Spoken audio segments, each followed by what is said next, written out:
Hey friend, are you asking yourself, is this what I really want to be doing with my life? I don't think so. I think there's something else that I'm meant to be doing. Welcome to the Painting Your Path podcast, where we have real conversations about what it takes to step out, be bold, and do you. I'm your host, Clarissa Castillo-Ramsey. Let's dive in. Welcome back to the Painting Your Path podcast. I'm your host, Clarissa Castillo-Ramsey. And before we dive into today's episode, I've got one quick announcement. I finally did the thing I've been wanting to do forever. I've created an online space for women in midlife who want to connect back to their creative spirit, explore a new direction in life, and be among other women going through a similar journey. It's a gentle place to land and just be yourself. There's no homework, there's no performing, just you embracing the journey of becoming. The details are in the show notes. Okay, on to the show. I'm so thrilled to be joined by two dear friends and multi-passionate creatives, filmmaker and musician Owen Dara, and actress and writer Jessica Lancaster. I haven't seen these friends in so long, so we ended up having a robust conversation. So this podcast episode is a little bit longer than the usual ones, and it's worth tuning in. And remember, this season is dedicated to Eaton Fire survivors and the groups that support our community. So we dive in to Owen's winding journey from Ireland and New York to finding community in Altadena, and what it's really like to create your own films and roles, and how the recent Altadena fire has reshaped Jessica and Owen's sense of home, gratitude, and creativity. If you've ever wondered how to keep showing up for your craft and your community through big life changes and unexpected tragedy, this conversation is for you. Let's dive into my conversation with Owen and Jessica. Welcome to the Painting Your Path podcast. I'm here with Owen Dara and Jessica Lancaster. Yeah, hi. Welcome, you guys. Thank you. Thank you. Happy to be here. So happy you're here. Oh my gosh, I have not seen my friends in a little bit of time. So I'm so happy that they're here and that they're going to share their story. So I'm going to start off first with Owen. So Owen was born in Ireland and made his way to Los Angeles. And I'd love to know, how did Altadena come into the picture? Well, it was a very winding road. So when I first left Ireland, I was 21, first time, and I took a boat to France. I took a ferry to France and I landed on the French coast and I took it from there. And then over many, many years, I traveled through Europe, Middle East, over Asia, eventually arriving in Australia. And Australia was my home for a number of years. That's where I started doing entertainment, etc. And then I always wanted to come to America. It was kind of like, it seemed like something I wanted to try out and experience. And I eventually came here and I was in New York for a while, San Francisco, arrived in Los Angeles without the intention of staying, because I think most people who come here just go, oh, I'll give it a go for a couple of years. And then on it went, and we met not long, a couple of years after I arrived, and then there was no getting out of it after that. Sometimes it's not the place; it's who you meet. But we lived in Santa Monica. We were both on the West Side when we met, and eventually it got very crowded and very expensive, and so we decided to look for other places that we might like to live. And then we found Pasadena, and so we ended up right at the border of Pasadena and Altadena. And we kind of found that like our social life and our network of friends and community were all mostly 90% Altadena. Mm-hmm. And that was, because we're right on the border, and also there's such a down-to-earth feel about Altadena, and the people are so great and welcoming.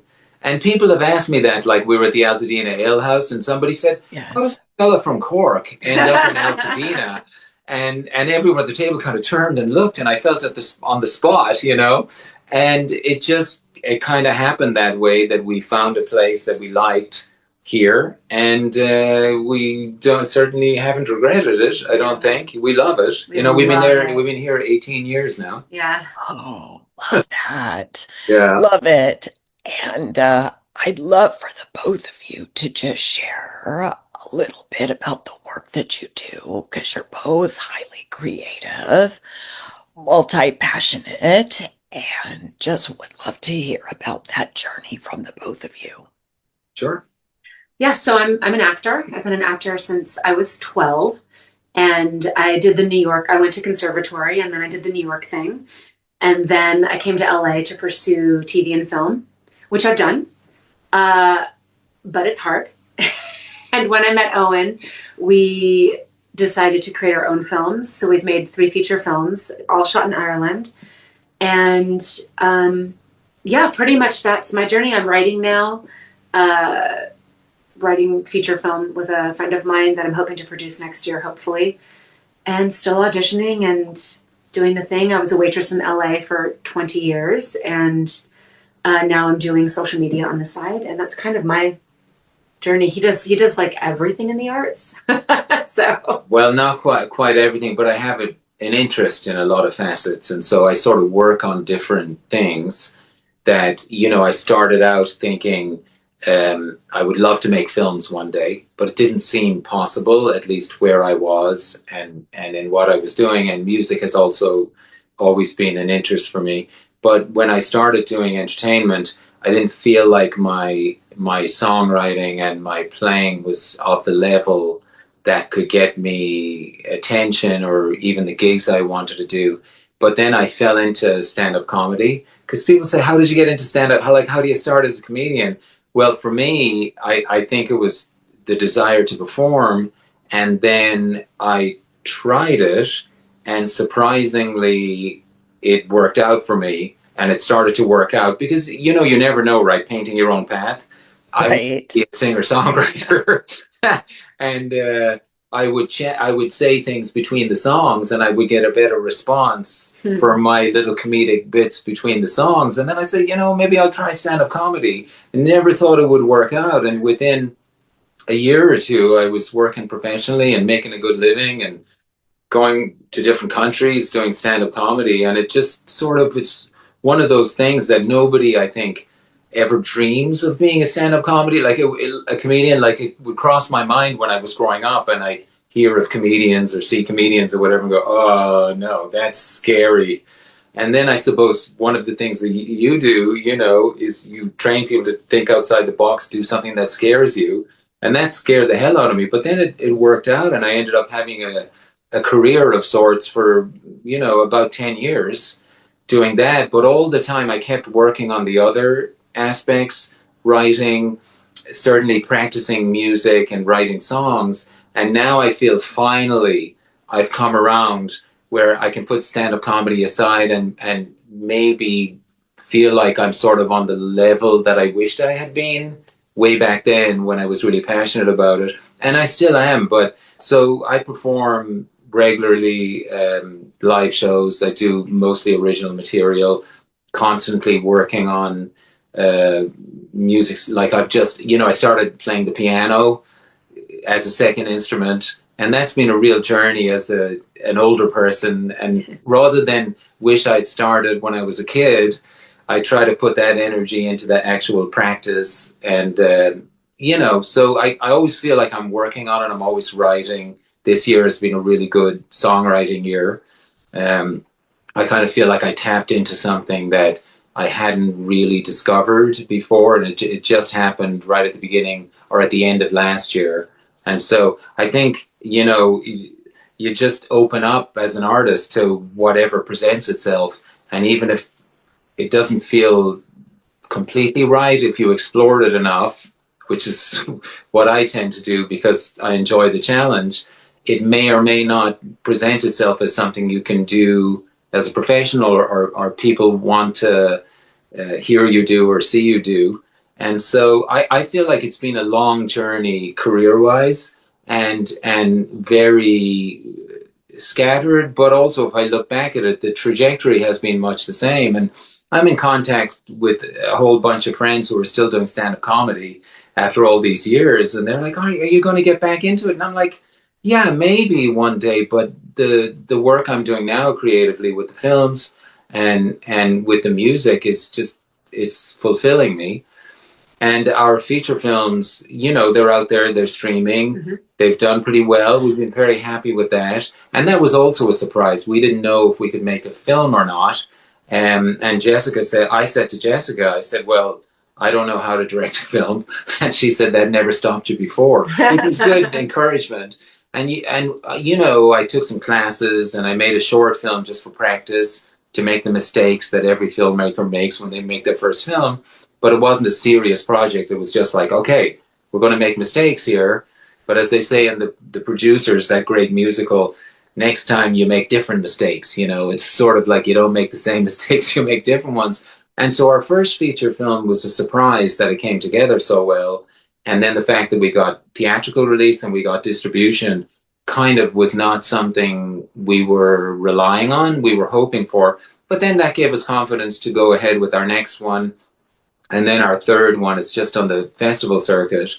And just like Jessica, I'm also writing another screenplay, which I wanted to set in Altadena. So as I'm writing it, I keep thinking of the locations in Altadena, and our friends and business owners there that we could contact regarding locations and stuff. Because in Ireland, it really worked for us because it's my home, and family and friends were very accommodating, and people on the streets, generally speaking, was like, "Oh, do you want to walk by the actors there so we have a background?" They were usually fine with all of that. And so I don't know, obviously the fires in Altadena, which, was an extraordinary change of landscape and community. If we are going to make a film in Altadena, it's going to be a while, I think. Yeah. But that was certainly an ideal location for me when I was writing the script. I thought, oh, this place is going to be, it's just great. And plus, we have such a community there too, so. Yes. Well, if you need my house, I'm just going to say. Thank you. I'm just going to say Thank yes. Okay, so yes. No idea what that means. Yeah. You've kind of filmed a little bit before Owen, so you know what it's like. Yeah, wonderful, and thank you. Yeah. Oh my God, happy to support you both. And I must say, I loved Holy Fail. Thank you. Thank you. I admit I still get to watch your other two films, but I'm just so incredibly happy for you both with the success that you've had. Thank you. And will continue to have. And I'm just curious, how is it like working together? It's really good, actually. I mean, we have, it's great. I mean, we had, what do you think? Oh yeah, I think it's good. I concur. It's easy because we know each other really well, and we opposite each other, and so there was already that chemistry because we're a pretty solid couple. Obviously, there are challenges producing, no matter who you're working with. But we had our own jobs, so we didn't really cross over very much. I think I don't know, it seemed kind of... Yeah, we were both very busy throughout the whole process. Like, if you make an independent film, you're going to be hands-on way more than you want to be. A lot of different hats. That's just kind of how it is. Like, I remember taking a class in filmmaking, and the teacher came in and said, okay, a lot of you people, you want to be directors, and you think you're going to be sitting drinking martinis by the pool while everything happens around you. It's not true. It's hard work. Yeah. It's, you know, getting in there yourself, and you have to be involved in every facet of it. And I think about half the class lost interest after that. But it really is, and more work, even though we were told it's going to be really a lot of work and responsibility and challenging. I think the first film even was more so than we believed it would be. But we have a solid relationship, which we're very grateful for. She has a whole ton of talent as an actress. So there's no, you know, as a director, I know qualms about her playing the lead role. Other people who might be in relationships with actors or actresses may have concerns about that. But for me, I wrote the role for her in each of the films, but especially the first film, she was very, very much the lead. And, you know, it worked out like it. And the crew we had were all very dedicated. Yeah. And plus being in Ireland helped in the sense that we were there for one purpose. Like if you're filming, let's say you're making a film here and people have other jobs they have to do or, you know, things, it's sort of like maybe you're shooting around people or schedule. But when we went over there, there was at least 7 of us in the crew and cast that were solid every day. We were together all the time. And certainly that was challenging. We had challenges with the weather, but we were always there for each other. Like some days were really tough for her. Some days were really tough for me, but we were there in support for each other, and we both knew we were going to be there at the end of it, that like neither one is going to walk out on the other, which happens in creative, you know, collaborations. But for us, we knew we had to come home together, so we might as well just get through it. Oh, you both are fantastic on screen, off screen. So I just love you guys so much. And I would like to kind of transition to The Fire. This season's all about fire survivors and just talking about how are things going since then. So I'd also love to ask you both, like, how did it impact you? How are you guys now? It's heartbreaking. I mean, The Fire, we were in the red zone. We were evacuated. We know like 50 people that lost their homes. We were very lucky that our home didn't burn. It's like a mile away, the burn zone it's very close. There were points during the evacuation that we and our neighbors, because we were in a texting chain with all of our very close neighbors, were like, it's gone. Like we thought, there's just no way. Like we're just getting those text messages like, my home's gone, my home's gone, my home's gone. It was so traumatic and overwhelming. And then you do have survivor's guilt in a way. Like, I mean, we just know so many people that lost their home. And so the gratitude of our home still standing is pretty powerful daily. It's not something you walk around with normally unless you know so many people that have lost something. We're just like walking around being like, I'm so happy this is standing here. And I think that is, if anything for me, it's also like being supportive of the people that need support, but also just living in gratitude because of how close it came and how it affected our community. I mean, it really affected all of us, all of our coffee shops, local, my favorite breakfast spot, and like the hike that I did every day, like all that was just like, boom, gone. I can't imagine. There's no way I could imagine losing a home.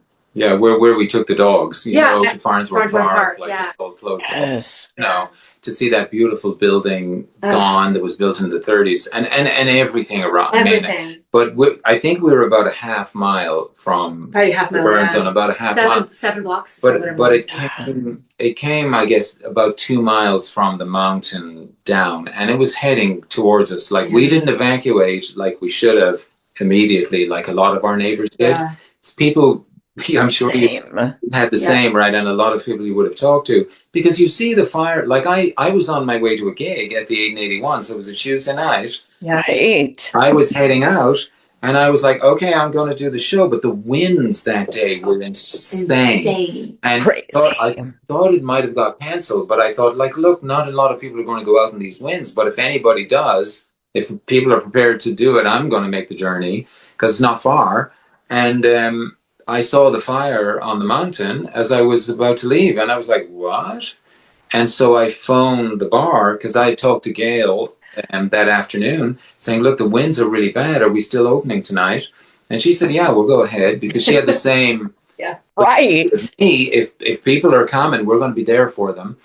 And then when I saw the fire, I phoned the bar and Anya, the bartender, I said, there's a fire on the mountain. Are we still open? And she goes, there's a what? And there were people, oh my gosh. And they all went out the back of the bar, and they looked up at the mountain, and she came back on the phone and just went, oh, no, we're closing. And then they closed the bar and everybody got out. Now, at that point, we should have done the same thing, because when you see the fire in the mountain, we have a mountain view. It's right there, but you think, okay, it's 2 miles away. So if it's not going to come 2 miles. It's not going to burn through an entire city. Right. I think that Altadena would completely disappear. Yeah. So, and having said that, thank God it didn't completely disappear. That there's a lot of Altadena that didn't burn, but the amount of structures that burned, it was extraordinary, as you know. And so the wind was so bad all that day. We had wind damage before the fire started. I mean, our gate disappeared. Yeah. The roof is damaged.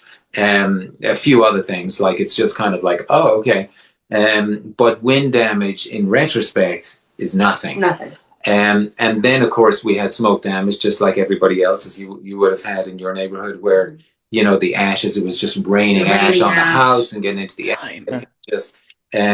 It was, so we had to do stuff in our attic and clean up. The cleanup in the yard was insane. And of course, it was toxic and all of that. But we should have evacuated at that time at about 7:15. I think it was about that time when we discovered it, or 7. And some of our neighbors were just going. They just said, that's it. They packed up and they left. And we were like, it's fine. And my neighbor next door, who grew up in that house, he said in the 90s, there was a big fire on that mountain. And he said they were all out in the street just watching it. And they were just watching the fire. No one was evacuated. But then, see, they didn't have the combination of the winds. And so it only burnt the top part of Altitude, like very close to the mountain. And they were able to save it. And so we just decided to hang tight. And more people were leaving. And we're like, no. And I would go out every, half an hour or something. And I had to wear safety glasses and a hood. I mean, anyone who... It was intense. Yeah. It was a dust storm. Oh, it was insane. And all that debris from trees and trees falling over, like trees were falling over. And so we just said, look, let's just hang tight and we might be okay. We didn't want to leave. Like, we had a place to go. But we were like, we'll just hang out. And then we kept an eye on it. And then at 4:30 in the morning, the police vehicle went by and said, basically with a megaphone, like everyone would get out. Yeah. So we waited to the last minute, which a lot of people did, and we know better now. Right. We did too. We did too. What time did you leave? 5 a.m. Yes.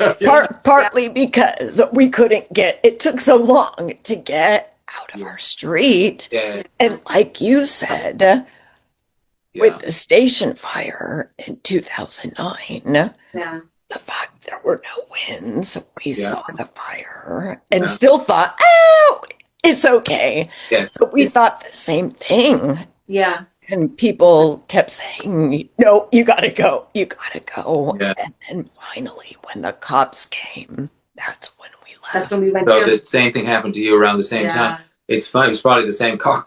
Probably. We're close. It probably was. We had a tree down too around the corner. Well, we had a tree down on the street, just on this end of the street on Flower, and then we had one on Marengo. So we turned, and just like you, there was a line of cars, and then people were turning around trying to find another way out, and there was panic and smoke. Remember that thick smoke? It was a lot. We didn't have earlier in the night. We could only see about 10 feet in front of you. It was insane. And so we turned and we were like, oh, there's a line of cars.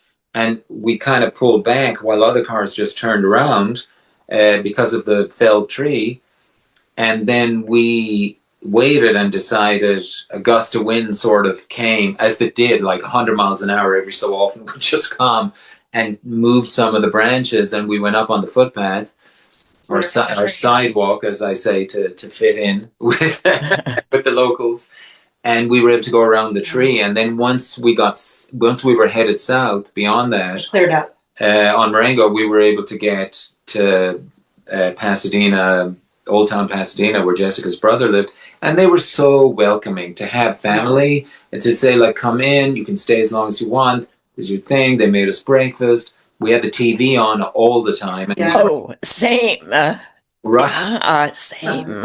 Yeah, and texting everyone in our neighborhood, you know, and at one point, as Jess said, we all thought it was gone. We thought it was gone. It had gone red on the map. It had gone and that red kind of on meant our it was street. gone. That's just what it meant. Well, I think the red meant smoke, but we assumed that red meant it's gone. Nobody knew what was going on. And there were people on our street saying, look, our street is gone, that's it. And we just accepted in that moment that, and we had people from all over the world, like phoning us and checking in, because I posted something on Facebook, which I don't really post much at all, but this fire, I took a video of the fire on the mountain from our street and posted it. And then, of course, anyone who saw that was just like, are you guys okay? This is the thing. And I was like, I don't know if we're okay. Like, I hope.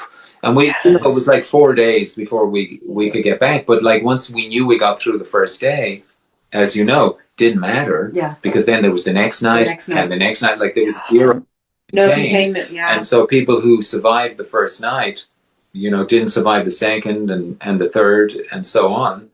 So it was, we feel, as Jess said, very blessed, but also there was that sense of survivor's guilt where it's kind of like, oh, and we all know some people, so many people, so many. And the next Tuesday was my gig at the 8 and 81, and that was the first night back that they reopened after a week. And it was the only bar really in the area that was because for some reason they had electricity and most people didn't, and it was just full of survivors, of people who had lost their homes with their dogs and it was so I'm supposed to entertain these people, and I just couldn't. I talked to people, and then Gareth was there and he said, look, Owen, just get up and do something. They need to hear music. They need to be, you know. So I get up, and it was the strangest thing to almost sort of to be the first person behind the mic talking to people who had just lost all of their homes. And there was person, because Gail, so good that she set up that place as a gathering for all this. So they all came in Tuesday, like at 7 o'clock, there was a meeting or whatever, and then I was due to go on at 8 o'clock. So it was really the first time that everybody was gathering, coming back together, because it was exactly a week, and what a horrendous 7 days people went through. And people we knew kept coming in, and they're sort of like, did you make it? Did you survive?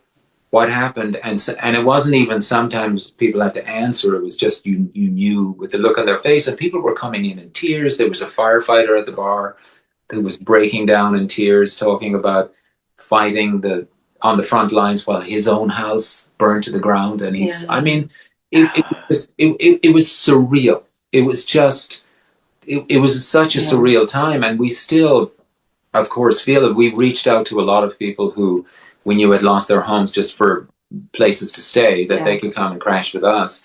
And so, we tried to do whatever we could, but like, and Jess volunteered at a place that you can talk about that, where with the clothing. We did like a clothing drive, but good stuff, because the way that some of the clothing drives were just people just using it as like a Goodwill drop practically, and it was horrible. People lost their good clothing, like their nice suits and their beautiful and their organic cotton and like all of the good stuff. And so this awesome girl I know who's an artist that lives in she lives in Hollywood, but we basically set up an amazing store where like Diane von Furstenberg donated a bunch of dresses. Like we had like really and we were only taking like great things, and people were donating some of the best parts of their closets. And we went in and we made appointments with fire victims from the Palisades and from Altadena. and came in and like got them at least 5 really good outfits that they could go to work in or they could teach in, whatever their thing was. They were partnered with a designer, like a stylist. So I was a stylist, people that understood how to clothe people. And it was actually, I thought it was a nice thing to do that nobody else was really doing or thinking about. And that's kind of what I did. It was a lot of work. It was like, but it was really great. Like, and there are people in our community, in your community, because we're connected to a lot of the same people, of course, who we reached out to, who came in, and because, like, let's say somebody needs to go to work the next day, or they need to have a meeting, or they need to do a Zoom meeting, and all their best clothes are either gone or so smoke damaged, because it wasn't just the people who lost their homes, there was smoke damage on everything. Yeah. Or even just like date nights and stuff, like, you know, everyone can go to Target and buy like 3 outfits, you know, but like it was a good, it's something to think about whenever there's any kind of tragedy that people need. Yeah, because if you good go, stuff too. If you go into Goodwill, I mean, you can get a store or whatever good, but find something packed. good. Goodwills were packed. Sunday Target were packed. Like you couldn't get in. But what they did, it was amazing. It was cool. It was kind of like you go in and what's your style? What's your thing? And we get thing, and they put like really good clothing that's been donated that was new, and they put that together. And we have a friend too, one of our friends who lost their home, and they have kids, and basically we sent them down there and they got clothing for their kids, and they got and so I mean the community was extraordinary, how it all came together. And also Pasadena and Altadena is so well set up for disaster. Like, I mean, the response seemingly, I mean, obviously the fire couldn't get contained. It was impossible. Like, we talked to a firefighter who's a friend of ours. She's in Florida, but she came actually the week of the fire, which was just coincidence. And she just said, look, the case is, they go, what? Why has it been a week and it's only 5% contained? And she said, look, when you spray that water, it's just to cool down the air so you can get in there. It doesn't really do anything. With those winds, you can't contain it. You have to let it burn and try to protect as many structures as you can. But like people saying that fire trucks were going by them while their house was catching fire, or they couldn't, it was just, with that wind, you just couldn't stop it. No. You know? And so what she educated us on was the fact that when it's a wildfire with winds like that, no human can stop it. No helicopter can be up in the air to drop. It can't fly. Right. Yeah, it can't fly. Yeah. So they, once it started, and the wind, with that wind, there was just nothing that could be done. Except, I mean, whatever they could do, which of course could never have been enough.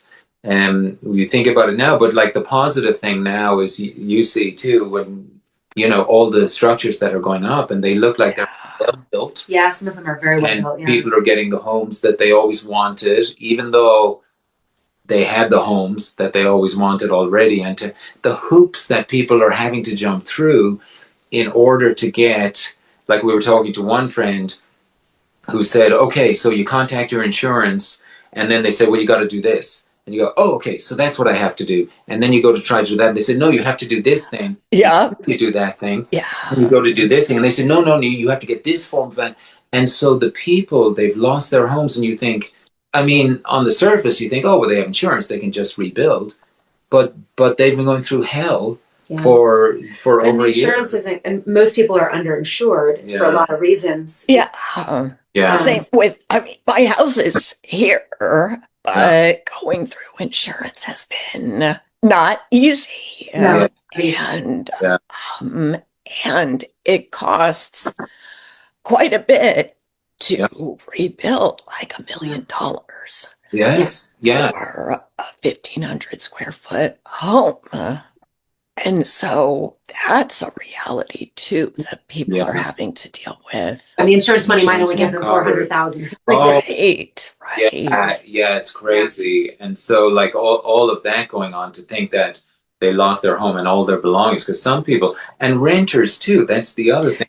Like renters we know who've lost their home. That's really sad. Something that we hadn't really thought much about. Oh, your house caught fire, but you were renting, or your apartment caught fire, but you were renting. There's nowhere for them to go. go. Lucky you didn't own it. but at the same time, they have nowhere to go back And no to. good price. Yeah. Everything's too And the expensive. good rent maybe they were having, Yeah. that's never going to exist again in Altadena, because maybe they had an old building and some deal with some landlord that Yeah. didn't want to, that wanted to keep them or whatever. And then once the building's gone, that's it. They can't Yeah. get back. And so we all know people in that situation. Yeah. But one friend, she said basically she saw where the fire was going. And it's kind of like us, all of us, right? Yeah. We were like, oh, we're going to be fine. Right. Yeah, and she went to bed because Gosh. the wind was going in some other direction, and she went to bed, and then the wind started coming back, Yeah. and she left in her pajamas with her dog, And that's it. with nothing else, Nothing. no ID, no No passport, paperwork, nothing. just pajamas, dog, car, gone, everything gone. Yeah. And Yeah. so now, she's not able to get back to Altadena, and I think a lot of people are in that situation. So the community is never going to be the same again. Yeah. Like, that's the big tragedy, because it is a beautiful community. It's just when we discovered it, Yeah, and all by amazing. accident, really, is how we discovered it. So artistic and diverse, and just Yes. Yeah, and so like we felt so welcomed here. Like, it wasn't like, oh, who are you now? Where are you from? It's sort of like, come in, sit down. It's just such a beautiful community, Yeah. and nobody had ever heard of it. That was the other part of it. Yeah, I know. That's kind of nice. Yeah, You it's know, like hidden gem. People hadn't even heard of Altadena Yeah. before these fires, so people didn't even know it. yeah, and they're like, oh, where's Altadena? And you Yeah. say, okay, it's near Pasadena. And they go, oh, okay, now we kind of understand. Yeah. But even still, they couldn't place it. And then, in one night, it became world famous. Yeah. Yeah. And so, but the community of people who've been there, there's the generations of Altadenians, and then there's the new people that have come in, and that, like us, that kind of came in much later. And But new, like we've been here 18 years. yeah, Yeah. Well, people are generational here, yeah, Yes, big but time. but never felt not welcomed, or Oh, but yeah. it was just, and LA, like, it's famous for its transience and its fakeness and whatever else, but there are great communities all around LA that you can kind of transcend that or circumvent it. But I don't know of any community in the LA County that's Altadena. Like, I don't know anywhere. No. Like, I remember, like, we met through the community, you and Robbie and all of that crew. Like, we all know each other. Yeah. We all see each other around. I mean, the tragedy of the rancho disappearing. I mean, that was home for people. Yeah. As the Altadena Ale House is, and the 881, and all of those things that have been established in the community for years. Yeah. And so, it's coming back, but it's going to be different, and better in some ways, and not as good in other ways, But certainly we're holding fast. Like, after when that happened, I wanted to go back to Ireland. Like, that was my instinct. I was just like, you know what? I want to go to a country where You don't have fire. Right. I grew up in I have rain. Yeah, there's no house. yeah, There's no like the fire. house is made of stone. The house, the fire comes up to the wall, and then that's it, And so initially, that was kind of my gut reaction, my visceral reaction. Yeah. It's like, you know what? But we love the community here, and however it comes back is how it's going to come back, and Right. I hope the Yeah. people that want to come back, that were part of the community and they're not, I hope That's they're the able thing, to do it. I'm sure you've interviewed people that are having a hard time figuring out how they're going to get back. I've talked Yes. to people, where they just like, I don't know how it's going to work, I Um, actually walk up there. That's part of my walk. I do that maybe 2 times a week. I walk all the way up to Farnsworth and around. It's like a 5-mile walk, but I'm going past all of the rebuilding, and I often see people walking around and watering their old plants or whatever. It's a super bloom up there. It's just beautiful. And you run into people that are like, I just don't know if we can come back. Like, I don't know how we're going to do it. And it's just sad, Yeah, and They're out there like watering their plants or picking roses off their bushes, and there's no house, or they're living in a caravan or something, and they just can't figure out how they're going to build. And the people who left, who evacuated, especially early in the evening, like at 7 or 8 o'clock, never in their wildest nightmares would have thought their house would have been gone. By 3 a.m. or whatever. And it was almost like, oh, we're going to a hotel and swim in the pool, and let's, you know what I mean? Yeah. Like, I know people that were like, oh, it's just like an adventure, but then all of a sudden. Well, one friend, he's right by the mountain. Some miracle happened that the embers just shot over his house. Like he hosed down his house at like 6:45 or 7 or something, and then the embers, the fire was coming so close. He and his friend just said, "Hey, we just have to get out of here." Hopped in the car, and he said that's the end of it. And miraculously, he went back the next day. And you see that also. You know, you're walking around and you see that there's one house, and then everything else. That house. That happened to good friends of ours. The fire started over in her section, and they stayed to they were filming the fire at their house. Thank God they were there. They somehow put it out. Yeah, and her house was the only one. Yeah. Wow, and that's hard. On their street. Yeah, that's hard too because there's definitely smoke damage. And also there's going to be a lot of construction around you, and your neighbors may not. And the toxins in the air too, like that are up there. Well, that's something we experienced too.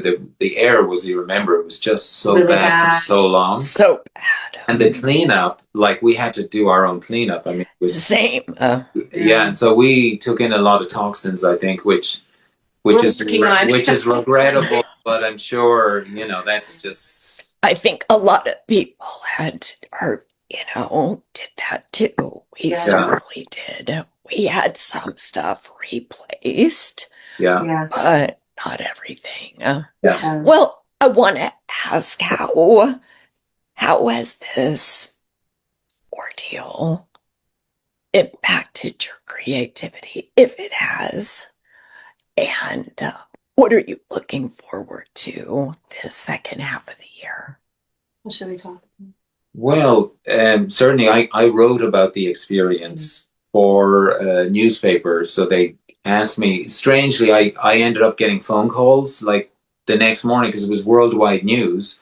And so I had a newspaper in Ireland that had covered our films, you know, they had done. So they knew us. And so they were like, oh, okay, they're in LA. And so I got a lot of calls the next day. And then that, you know, was an Irish newspaper that went to an Irish radio station calling me. And then the BBC called me. And so I was just one of the people, one of many who was talking about it in the media. And so that was something. And then I got invited by a newspaper to write a piece about my experience. And so I wrote that. So certainly that was an element of my creativity that I was not expecting to be doing in the wake of the fire, or like the week before, if you told me you're going to be writing this article based on something that happened. And so there was that. And I suppose the creativity continued in the same vein, but the world just kind of seemed different. And I think like when some disaster like that happens for a creative person, even if you're not expressing the disaster in and of itself and how it made you feel, I think eventually that comes out in some form. So as I said earlier, like this year I've been writing a lot of songs, and I think they're not necessarily about things that happened to me, but you have to, as an artist, you have to get filled with something. You have to experience things and have all these emotions in order for them to come out. And so certainly it's sent me in a different direction, I can say, but I can't pinpoint other than that article that I wrote. Well, I could say that with Owen at least, like when stuff like this happens, people that are being entertaining is a gift. It's therapy. And so like people that would was like a lot of people were coming to hear him play because I think that's also community. Mm-hmm. Because the 1881 and other places that Owen plays, it's like family. Owen has this ability to like know everyone's name in the bar, like to bring everyone together. And I think that the music is healing for people. So even if it is like a song that's not about the fires, that it might be about loss, or it might be about having fun, or it might be about whatever. I think that is part of the artist's job, is to, like, all of us had the things we were binge watching during this, right? Like we all had our or the soundtrack we had to keep listening to, or the poetry we had to read, or whatever. Like that is an artist's that's our service to people, is whether it's painting or dancing or whatever that helps heal a community. So I think that the music would have been that for the community. It really was, I think. Oh, I remember actually doing a gig that Sunday, I think. And you did, yeah. Yeah. In Santa Monica, right? No, it was in Los Feliz, I think, or Silver Lake. Oh, okay. And it was just kind of everyone who was there and everyone performed. There was just a heaviness. Like, like when 9/11 happened. Yep. There was such a heaviness in everyone world over. It was just, it's a different world now. And so like our community here that was so adversely affected by that disaster, and of course in the Palisades, and it wasn't just our side of town, but like it just felt like there was such a heaviness, and everyone who attended that, which was the following Sunday, which actually was only 5 days after it. So the 881 wasn't my first gig back, but that Tuesday a week later was the first night they were open and that everyone gathered. And I remember when Garrett said, look, get up there and do stuff, like I was like, I just didn't know what to do. I picked up the guitar, I had no song in mind, and I just strummed and I said like something like, look, we're all here together, we're all here. I don't know what song I'm going to sing. I don't know. I have nothing planned. I don't even know what to say. And I just kept strumming, and then I just started singing something. I don't even know what it was. It was just kind of like, I just started singing, and slowly we got it going. And then, the bar closed early because it was just kind of like, it didn't feel right for everybody to, and I think too, there was, there were all issues that everybody was trying to sort out. And, the owners of the bar, like they lost their home, and they were the first people that we heard from, I think at like 7 a.m.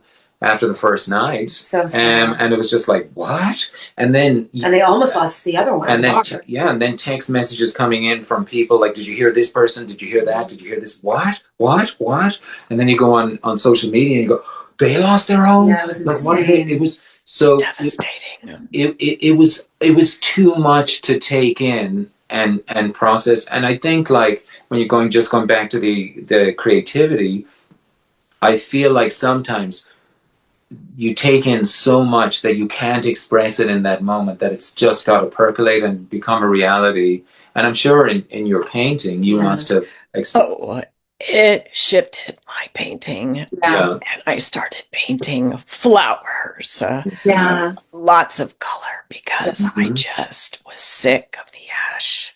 Yes. The dust and the debris. And so, well, thank you so much for sharing your experience.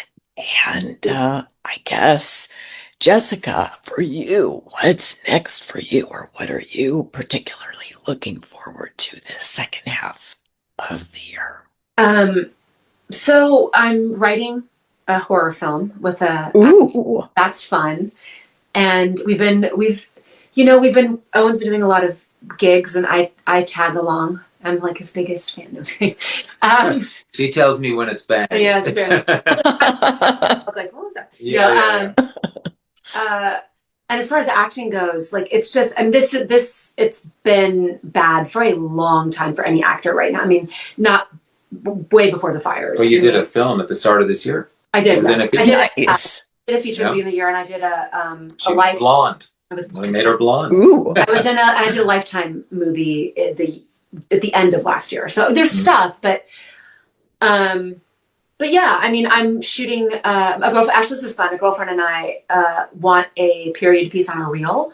So we're doing the 1800s, like gold rush, and because we don't have any old fashioned stuff for our reel to show people, and we're both, classically trained actors. And so we're going to shoot a little scene that we wrote. We have like a director attached, but it's just a scene.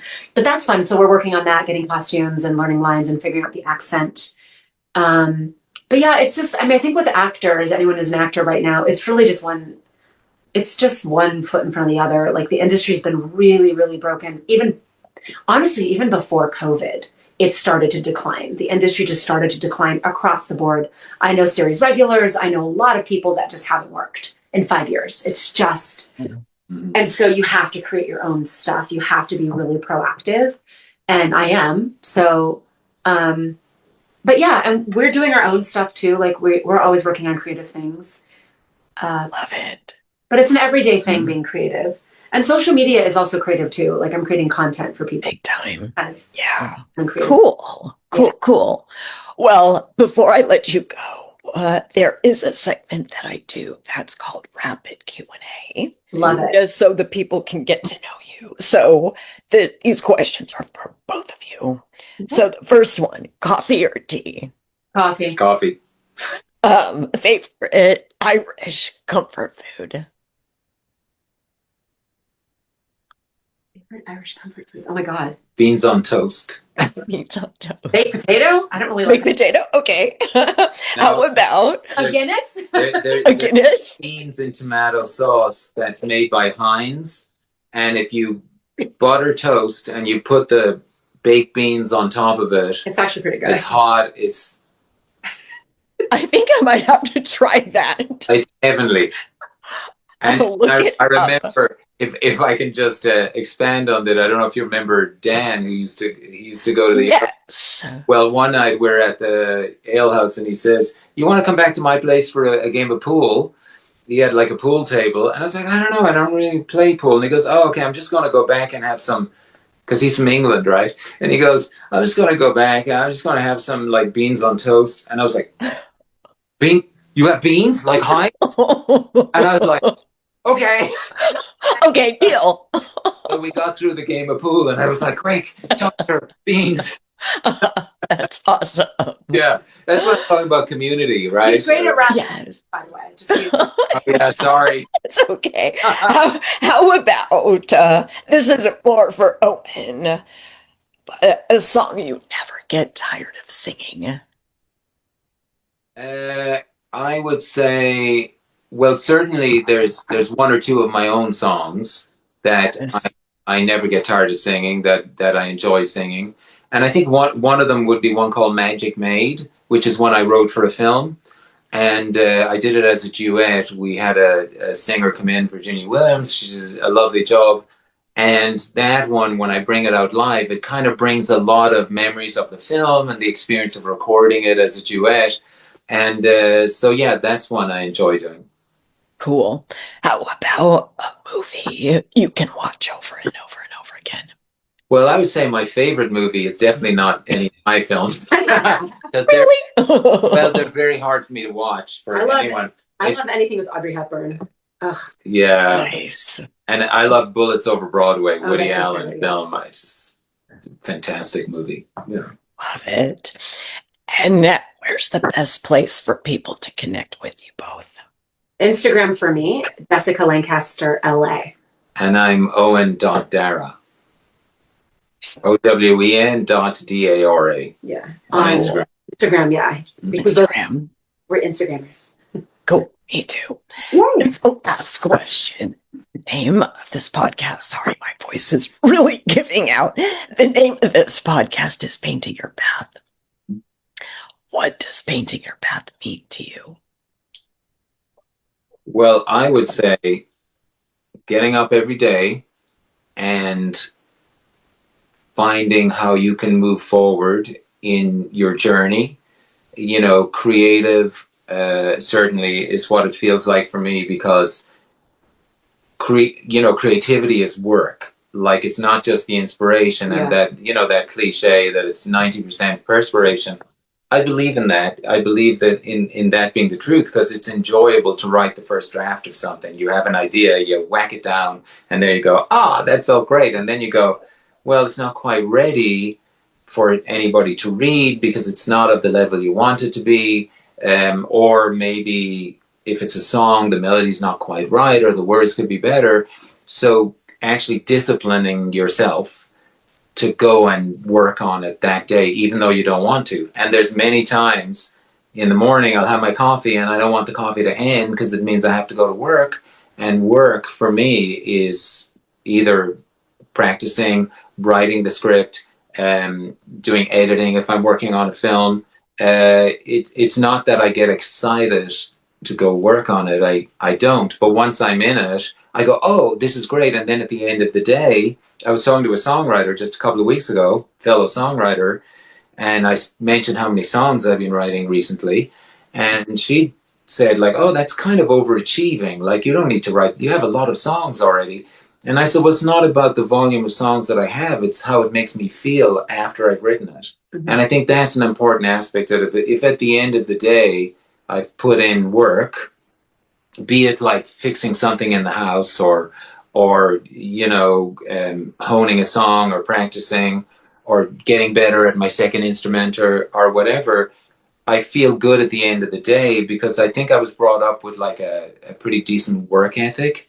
And so if I'm not putting the work in, there's a sense of guilt, but it's not just about, because I grew up Catholic, so that's always there. Oh, me too. Right. So you understand. I get it. I mean, we're all guilty. Yeah. Guilt regardless, right? But the sense of satisfaction from having done it, even if it's not just a specific goal, like I need to do this because I have a show coming up, or I need to, you know, it's not about having enough songs, it's about the expression making you feel. And I think it's what kind of keeps me above water is work. And it's not like I used to work like early morning, way into the evening. I don't do that anymore. I have more of a balance. But certainly every day I'll put in. He works a lot. Probably 6 hours at least every day, and that's like 7 days. Occasionally I'll take a day off, but sometimes I'll work 8 hours, 9 hours, or whatever. And the work, I look at it as like basically what is the next thing that I need to do for this project, and most of it I don't necessarily want to do. I don't ever wake up, yay, I'm gonna do something today. But I've noticed, like what I was saying in the beginning, when I started doing the singer-songwriter thing, people wouldn't really listen to me much because I didn't really have the skills that I needed. And I thought, look, I grew up listening to Bob Dylan, so I thought, oh, well, you don't really need to have a trained voice or any of those things. But, you know, as we're evolving and as music is evolving and the young performers coming up, they're all very, very good. I mean, a whole bunch of people are fantastic. So if you don't keep working on your craft, and for me, it's more about like, I love the performance aspect. Like for me, that is the greatest joy, to get in front of people for 2 to 3 hours, share my songs, have them respond, uplift people, hopefully. That's just the greatest joy for me. And I'm not going to be able to do that, or I wouldn't be able to do it now had I not put all that work in. Because it is work. You know, I wasn't born a prodigy. Certainly didn't shine. I didn't shine as a child in any way. But when I committed to it and started working at it, and that's what it is. Like I performed a song like just this past earlier this week, brand new song, and it was about St. Patrick banishing the snakes from Ireland. But I decided to write it from the snake's perspective because I thought, oh, clever. Yeah, because we were hiking up in Altadena just last week behind JPL, and we saw a yellow racer. Was it a yellow racer snake go by? And I was like, oh, wow. And I thought I never had that experience growing up. Like seeing a snake is so exciting. Why did St. Patrick do that to us? And so then I had the idea for the song. So I wrote the song and I thought, oh, I think this is a good song. Then I performed it live. And I was like, it's just not quite there. People didn't respond the way they did to the other song, you know, and I'm generally pretty good at reading an audience as to whether they can key into what I'm doing. And so then I knew that night that I had to work and rework that song again, you know, the next day and give it a lot of time to really hone it and make it the best I can possibly make it.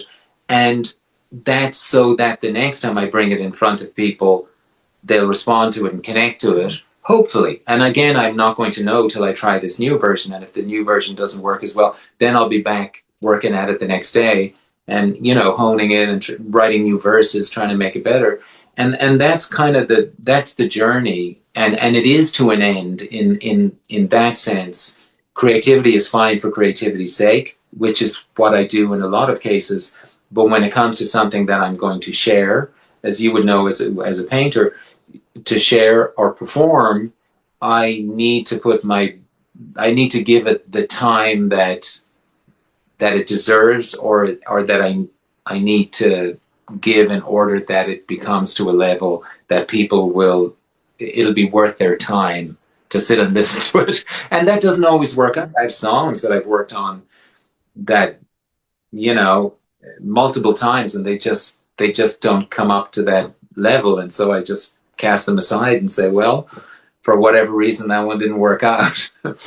Yeah, it's the same with art. Yeah. I feel like, there's a saying, you've got to make shitty art to make, and I'm not saying that about your songs, but you've got to make shitty art to make some great art. You've got to test stuff to see how it responds. So I totally get that.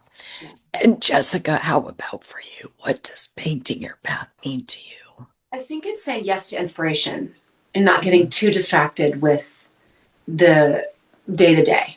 Because that is always a balance with people. You have to make money, you've got to pay your bills, you've got to do the thing. And then you also want to live a creative life. And I think that should be for everybody, not just artists. I think the creativity is that magic when you're a kid, And so that's it for me, is like, and it's a challenge right now. It's a challenge. It's like, don't go to the doom scroll. What can you do that's creative? So that is sort of the journey I'm on, is really just trying to say yes to inspiration. And it is work. Learning lines takes time, especially as I get older. It's much harder to learn lines so that I can play. But yeah, that's because it really is just about living a creative life. I mean, we're here and then we're not. Yes. So yeah. Thank you both for your time today. Thank you. This was lovely. It was Thank great you so much. chatting, and yeah, we will see you in real life. Yes, yes, I would love that. Would love that. And thank you, everyone who's tuned in today. And as I always say at the end of the interview, tell us on social media, tell us on Instagram, what was your biggest takeaway? And until next time, keep painting your path. Bye for now. Thank you so much for staying till the very end. If you found this episode helpful, please share it with a friend. If you haven't had a chance yet, please write a review and rate the show. I would love to hear your feedback. And I also have a free resource guide for anybody who is asking themselves, am I on the right path for myself now? Or is there something else that I really want to do? Maybe you're in that quandary. Maybe you're wondering what's next. So head over to the show notes and you'll see my Painting Your Path framework guide. Download it and have some fun. Just start exploring. And thank you again for tuning in, and I will see you next week.